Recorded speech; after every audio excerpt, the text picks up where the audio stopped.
కాలమును బట్టి చూచితే మీరు బోధకులుగా ఉండవలసిన వారై ఉండగా దైవోక్తులలో మొదట మూలపాఠంలోను ఒకడు మీకు మరలా బోధింపవలసి వచ్చెను. మీరు పాలు త్రాగవలసిన వారే గాని బలమైన ఆహారము తినగలవారు కారు. సో కాలంను బట్టి చూస్తే ఈరోజు మనము మన ఎక్స్పీరియన్స్ ఏంది? మనము ఎప్పుడు నమ్ముకున్నాను యేసు ప్రభుని? 10 ఏళ్ళైందా? 20 ఏళ్ళైందా? బట్ స్టిల్ మనం ఇంకా విశ్వాసులుగానే, పాలు తాగే పిల్లలుగానే ఉన్నామా? లేదా ఎదుగుతున్నామా? సాక్షులుగా నిలబడుతున్నామా? శిష్యులుగా అయ్యామా? ఇతరులకు చెప్పగలుగుతున్నామా? సో మన స్థాయి మనం తీసుకోగలుగుతాం. కృపావరములు అందరికి ఇవ్వబడ్డాయి, విశ్వాసులకు అందరికి ఇవ్వబడ్డాయి. బట్ బయట సిచ్యువేషన్ లేదు. ఇక్కడ ఈ సంఘంలో మనకి చాలా అవకాశం ఉంది అసలు చెప్పాలంటే. ఎందుకంటే నేను బయట వెళ్తున్నా కాబట్టి నాకు తెలుసు ఈరోజు వన్ సైడ్ అయిపోయింది మొత్తం. అంటే ఫిలిం ఇండస్ట్రీ ఉంటుంది కదా, ఫిలిం ఇండస్ట్రీలో తెక్కేశారంటారు కదా, చూసారా? అట్లా ఆత్మీయ ఇండస్ట్రీని చాలామంది సామ్రాజ్యాలు కడుతున్నారు.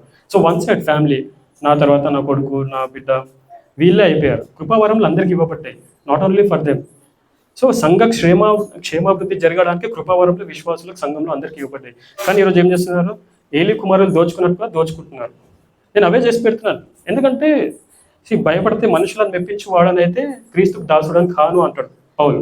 ఈరోజు మనుషులు మెప్పించడానికి నేను వాక్యం ఒకటి చెప్తున్నప్పుడు ఎదుటిన్న వ్యక్తి దానికి వ్యతిరేకంగా చెప్తున్నప్పుడు నేను దాన్ని ఖచ్చితంగా అక్కడ నా పాత్ర నేను ఉంటున్న చోట నేను తీసుకోవాలి. ఇలా కాదు, ఇలా ఉంది అని. కానీ చాలామంది